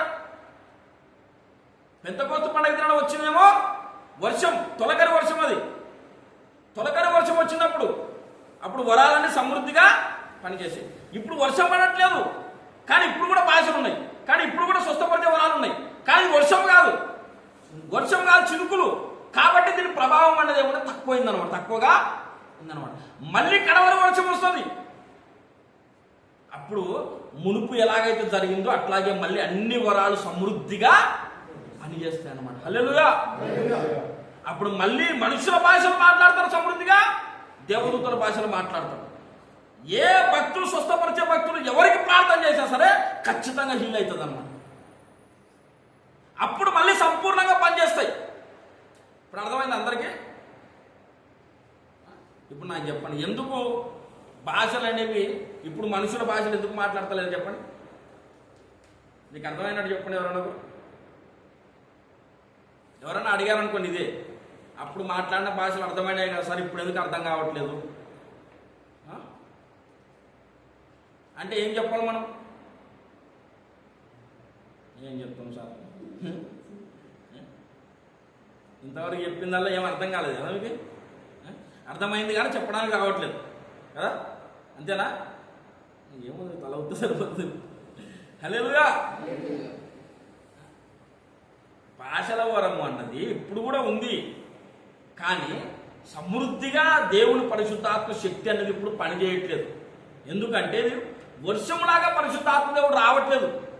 వర్షములాగా అప్పుడు వచ్చాడు పెంతెకోస్తు పండగ దినాన, మళ్ళీ కడవరి వర్షం వస్తుంది, అప్పుడు సమృద్ధిగా పనిచేశాడు.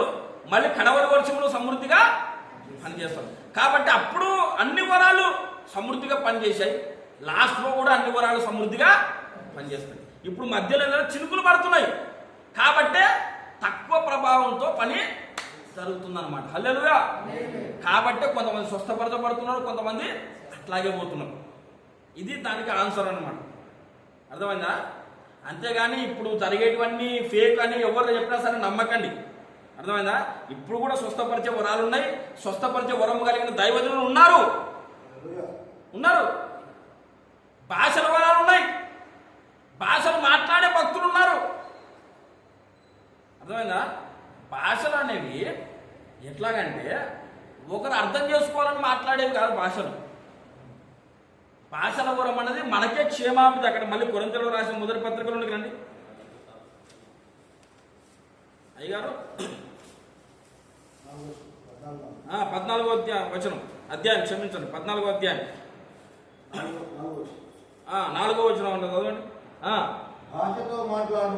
భాషతో మాట్లాడువాడు తనకే క్షేమాభివృద్ధి కలుగజేసుకొను గాని, అంటే అర్థం ఏంటి? వ్యక్తిగత క్షేమాభివృద్ధి అనమాట అది. అర్థమైందా? వ్యక్తిగత క్షేమాభివృద్ధి అంటే భాషలు ఎప్పుడైనా సరే ఒంటరిగా మాట్లాడుకోవాలి. ఒంటరిగా భాషలు దేవునితో మాట్లాడుకునే భాష. అర్థమైందా? ఒంటరిగా కొంతమంది భక్తులు గంటలు దేవుని సభలో మోకరించి ఒంటరిగా దేవునితో భాషలు మాట్లాడే భక్తులు ఉన్నారు. అట్లా భాషలు మాట్లాడడం ద్వారా ఏం మేలు కలుగుతుందో కూడా నేను చెప్పగలను, నా సొంత అనుభవం. హల్లెలూయా. ఇప్పుడు భాషలు లేవంటే నేను నమ్మను, ఎందుకంటే ఉన్నాయి, నేను మాట్లాడతాను.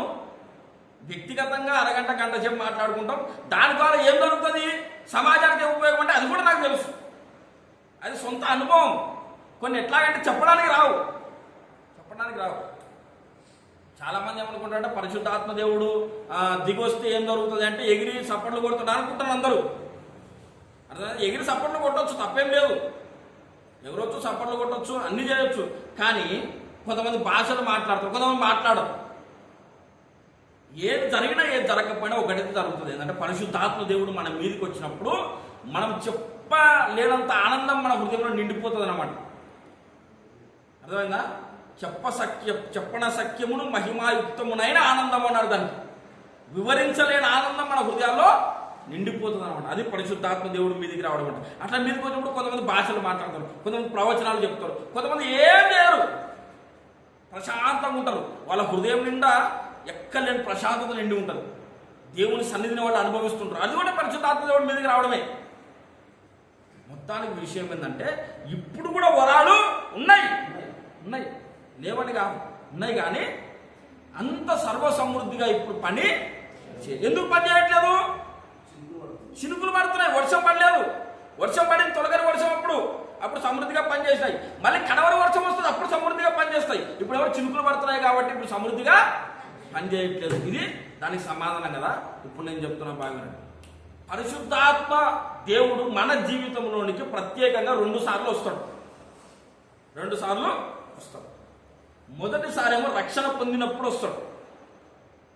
మొదటిసారి ఎప్పుడు వస్తాడు? రక్షణ పొందినప్పుడు. ఎక్కడికి వస్తాడంటే గలతీ పత్రికలోనికి రండి. ఇప్పుడు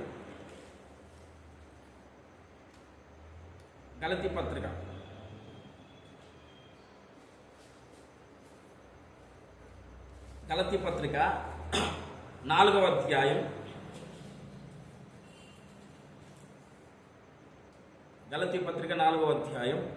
6వ వచనం.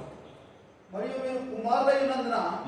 మీరు కుమారులైనందున నాయన తండ్రి అని మొర్రపెట్టు తన కుమారుని ఆత్మను దేవుడు మన హృదయంలో లోనికి పంపెను. ఎక్కడికి పంపాడు? ఇక్కడ దేవుని ఆత్మను దేవుడు హృదయముల లోనికి. ఇదొక అనుభవం. హృదయంలో లోనికి పరిశుద్ధాత్మ దేవుడు రావడం ఉంది కదా. ఇప్పుడు అపొస్తలుల కార్యములోనికి రండి. అపొస్తలుల కార్యములు 1వ అధ్యాయం.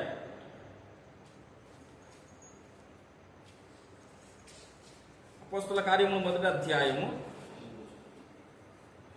8వ వచనమా? 8వ వచనం చదవండి. అయినను పరిశుద్ధాత్మ మీ మీదికి వచ్చినప్పుడు అని అడగడా మీరు శక్తి నొందెదరు.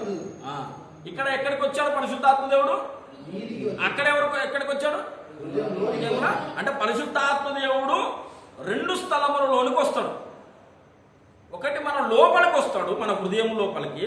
రెండవది మన తల మీదికి వస్తాడు. ఇప్పుడు బాగుంది. రక్షణ పొందినప్పుడు అంటే బాప్తిసం పొందినప్పుడు ఎక్కడికి వస్తాడంటే మన హృదయముల లోపలికి వస్తాడు పరిశుద్ధాత్మ దేవుడు. బాప్తిసం పొందినప్పుడు మన హృదయముల లోపలికి వస్తాడు. తర్వాత బాప్తిసం వినండి, ముగించేస్తున్నప్పుడు బాప్తిసం పొందిన తర్వాత ఎక్కడికి వస్తాడంటే మన మీదికి వస్తాడు అనమాట. మన తల మీదకి వస్తాడు. మన తల మీదకి వచ్చినప్పుడే మనకేమొస్తాయంటే కృపా వరాలు వస్తాయన్నమాట. హల్లెలూయా. ఈ వరాలే భాషలు, స్వస్థపరిచే వరం, ఇవన్నీ కూడా వరాలు. హల్లెలూయా. కాబట్టి ప్రియులారా, పరిశుద్ధాత్మ దేవుని గురించి సరైన అవగాహన మనం కలిగి ఉండాలి. ఈ ఐడియా తెలియనందుచేతనే వరాలు లేవు అని చెప్పే భక్తులు ఉన్నారు చాలామంది. అర్థమైందా? ఏ ప్రశ్న ఉన్నా సరే నిర్మోహమాటంగా అడగండి, పర్వాలేదు. కానీ అర్థం కాకుండా మాత్రం పోకండి. అర్థమైందా?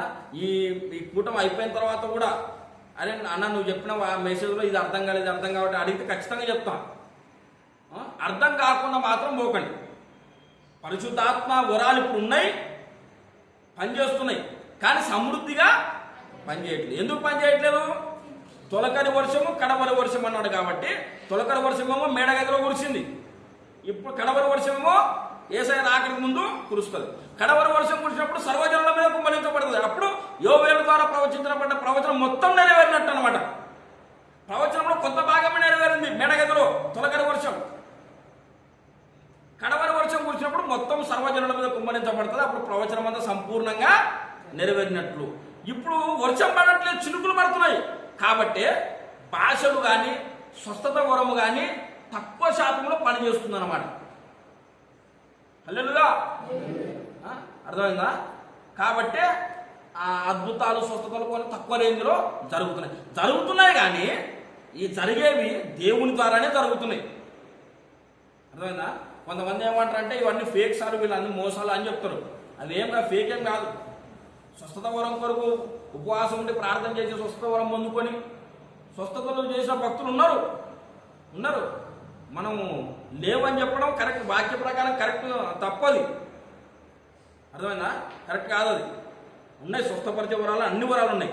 ఈ వరాలన్నీ కలిపిందంటే పరిశుద్ధాత్మ దేవుడు మన మీదికి వచ్చినప్పుడు వస్తాయి. ఈ వరాలన్నీ ఉపయోగించి సంఘ క్షేమాభివృద్ధి కొరకు మనం వాడాలన్నమాట. హల్లెలూయా. కాబట్టి పరిశుద్ధాత్మ దేవుడు మన జీవితంలోకి 2 సార్లు వస్తాడు. ఒకటి మన హృదయంలోనికి వస్తాడు, రెండవది మన తల మీదకి. హృదయంలోనికి వచ్చినప్పుడు మనకు రక్షణ వస్తుంది, తల మీదకి వచ్చినప్పుడు మనకు శక్తి వస్తుంది, దేవుడు పని చేయడానికి కొన్ని వరాలు మనకు వస్తాయి కదా. హృదయంలోనికి వచ్చిన తర్వాత మీదికి వస్తాడు. హృదయంలోనికి ఎప్పుడు నేను రక్షణ పొందినప్పుడు అని చెప్పాను కదా. రక్షణ ఎప్పుడు వస్తుంది? బాప్తిసం పొందినప్పుడు కదా. బాప్తిసం అనేది ఏ అనుభవం? అది ఎర్ర సముద్రం అనుభవం కదా. మళ్ళీ ఇప్పుడు అక్కడ పోదాం, ముగించేద్దాం. ఇప్పుడు బాప్తిసం అనేది ఎర్ర సముద్రం అనే అనుభవం దగ్గర పరిశుద్ధాత్మ దేవుడు ఎక్కడికి వస్తాడు? హృదయం లోపలికి వస్తాడు. ఎర్ర సముద్రం దాటిన తర్వాత సీను అరణ్యం దానిలో రెఫీదీము కదా. ఈ రెఫీదీము దగ్గర ఆత్మ జలాలు తాగాలని చెప్పాడు కదా. ఆ జలాలే మీదికి రావడం అనమాట. హల్లెలూయా. ఈ మీదికి వచ్చినప్పుడే వరాలు మనకు అనుగ్రహిస్తాడు అనమాట. హల్లెలూయా. కాబట్టి ఇంకా ఎంత క్లారిటీగా చెప్పాలో అంత క్లారిటీగా చెప్తాం. అర్థం కాకపోతే మళ్ళీ రికార్డ్ అవుతుంది, అప్లోడ్ చేస్తాం. తప్పకుండా వినండి. కానీ పరిశుద్ధాత్మను గురించి కన్ఫ్యూజన్ అనేది ఉండకుండా చేసుకోండి. ఎవరు అడిగినా సరే మనం సమాధానం చెప్పేటట్టు ఉండాలి. రెఫీదీము దగ్గర బండను కొడితే నీళ్ళు వచ్చాయి. మన ఆత్మీయ యాత్రలో ఒకానొక ఘట్టంలో క్రీస్తు అనే బండ నుండి తెచ్చిన పరిశుద్ధాత్మ జలాలు మనం త్రాగాలి. అదే పరిశుద్ధాత్మ అభిషేకం అన్నమాట. ఆ అభిషేకం మన మీదకి వచ్చినప్పుడు కొంతమందికి స్వస్థపరిచే వరం కలుగుతుంది, కొంతమందికి భాషల వరం దొరుకుతుంది, కొంతమందికి వివేచన అనే వరం దొరుకుతుంది, కొంతమందికి బుద్ధివాక్యం, జ్ఞానవాక్యం అనే వరాలు వస్తాయి. అసలు ఏ వరం లేని వాళ్ళు కూడా ఉంటారు. దేవుడు తన చిత్త ప్రకారంగా ఎవరికి ఏది ఇయ్యాలో వాళ్ళకి అది ఇస్తాడు. అర్థమైందా? అందరూ స్వస్థపరిచేవారా, అందరూ భాషలు మాట్లాడుతున్నారు కూడా ఉంది బైబిల్లో. అందరూ భాషలు మాట్లాడారు, అందరూ స్వస్థపరిచేవారు కాలేదు. అన్ని వరాలు ఉన్నాయి, కానీ దేవుడు ఎవరికి ఇవ్వాలని నిర్ణయిస్తాడో వాళ్ళకి మాత్రమే ఇస్తాడు. వాళ్ళ ద్వారా కూడా సంపూర్ణంగా ఇప్పుడు పనిచేయట్లేదు. రెండవ రాకడ సమయంలో కడవరి వర్షం వచ్చినప్పుడు సంపూర్ణంగా పనిచేస్తుంది అనమాట. ఇప్పుడు ఇంకొక స్టేట్మెంట్ చెప్తున్నా బాగా. ఈ వరం పొందుకుంటారు కదా, స్వస్థపరిచే వరం నాకు దేవుడు ఇచ్చాడు అనుకోండి. స్వస్థత తెచ్చే వరం ఒకటే ఉంది. వాక్యంలోని లోతైన సత్యాలు, వాక్యం అనే ఆహారం తీసి నేను చెప్పలేను. వాక్యం చెప్పడం సరిగా రాదు. వాక్యం చెప్పడం అంటే ఎవరైనా చెప్తారు వాక్యం, కానీ చెప్పే పద్ధతి వేరు.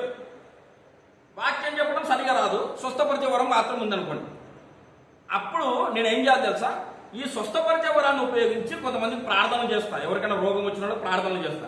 ప్రార్థన చేస్తే వాళ్ళు బాగా అవుతారు కదా. ఒక 10 మంది బాగా అయినారు అనుకోండి. అప్పుడు నేనేం చేయాలా? ఆ 10 మంది నా దగ్గరకు వస్తారు. అయ్యగారి దగ్గర దేవుని శక్తి ఉంది సార్, లేకపోతే ఇంత పెద్ద రోగం, ఎన్ని హాస్పిటల్ తిరిగినా బాగా కాలేదు, ఈయన దగ్గర బాగా అయిపోయిందని అందరూ నా దగ్గరకు వస్తారు, నా ద్వారా బాగా అయిన వాళ్ళు. అప్పుడు నేనేం చేయాలా? వాళ్ళందరినీ తీసుకుపోయి సంఘం పెట్టాలి. అవునా కదా? అట్లా పెట్టకూడదు. అదే ఇప్పుడు జరుగుతున్న పొరపాటు. ఇప్పుడు నేనే స్వస్థపరిచే వరం దేవుడు నాకు ఇచ్చాడు కదా, దీని ద్వారా కొంతమందికి ప్రార్థన చేసే స్వస్థత జరిగితే నేనేం చేయాలంటే ఈ స్వస్థపరచబడిన వాళ్ళను రక్షణలోకి నడిపించాలి. బాగానండి, రక్షణలోకి నడిపించాలి. ఎందుకంటే ఈ స్వస్థత పరంగా యేసయ్య వచ్చింది.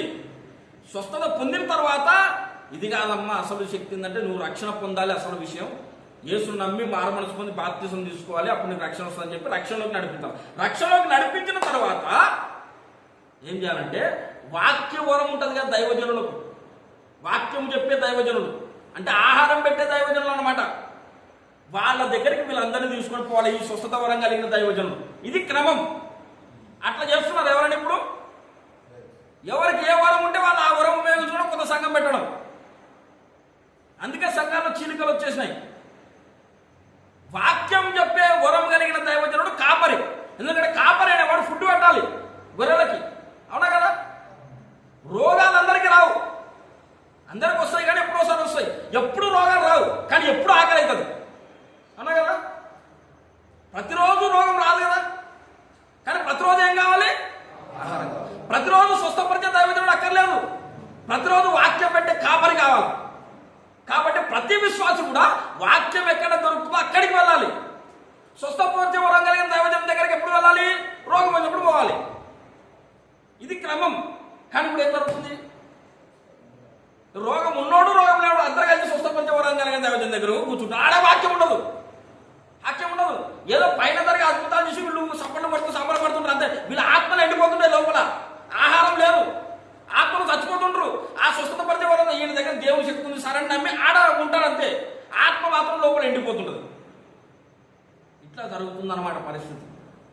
ఇది క్రమము కాదండి. వాక్య సేవకులు ఉన్నారు కొంతమంది. అపొస్తలుల కార్యములు క్షమించండి పిల్లలు, లూకాసు వార్తలో రండి. లూకాసు వార్త 1వ అధ్యాయం. లూకాసు వార్త 1వ అధ్యాయం మొదటి వచనం నుండి చదవండి. ఘనత వహించిన తెయోఫిలా ఆరంభము నుండి కన్నులారా చూచి వాక్య సేవకులైన వారు. ఏం సేవకులండి? వాక్య సేవకులు. వాక్యాన్ని సరైన విధంగా విరిచి వడ్డించే వాళ్ళు అన్నమాట. అర్థమైందా? వాక్యమును చెప్పి వాక్యం ద్వారా మన ఆత్మను తృప్తిపరిచే సేవకులు కొంతమంది ఉంటారు. వాళ్ళని ఏమంటే కాపరి అంటారు అనమాట. హల్లెలూయా. అట్లాంటి వాళ్ళ దగ్గరికి ప్రతి వారం మనం వెళ్ళాలి. చర్చికి స్వస్థత వరం కలిగిన దైవజనుల దగ్గరికి ఎప్పుడు వెళ్ళాలి? రోగం వచ్చినప్పుడు పోవాలి. ఇప్పుడు రోగం వచ్చినప్పుడు పోతారు, రోగం తీరిపోయిన తర్వాత కూడా ఆడికే పోతున్నారు అందరూ. అర్థమైందా? ఇంకొక సంగతి చెప్తా బాగా. ఈ వాక్య సేవకుడు కూడా ఇప్పుడు నేను వాక్య సేవకుడిని. ఈ నాకు కూడా ఎప్పుడైనా రోగం వచ్చింది అనుకోండి, నేనేం చేయాలి? ఏదైనా స్వస్థత వరం కలిగిన దైవజనుల దగ్గర నా కోసం ప్రార్థన చేయని చెప్పుకొని రావాలి.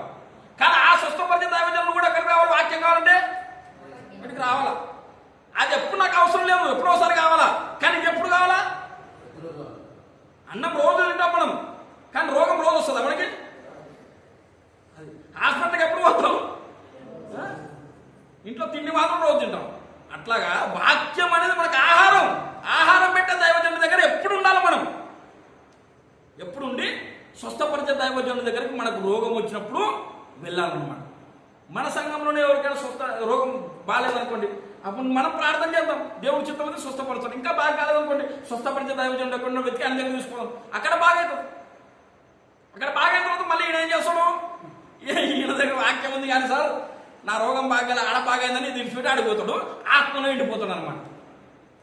అర్థమైందా? ఇప్పుడు జరుగుతున్న నష్టం అంటే ఇది. వరాలు ఉన్నాయి, వరాల్ని గౌరవించాలి.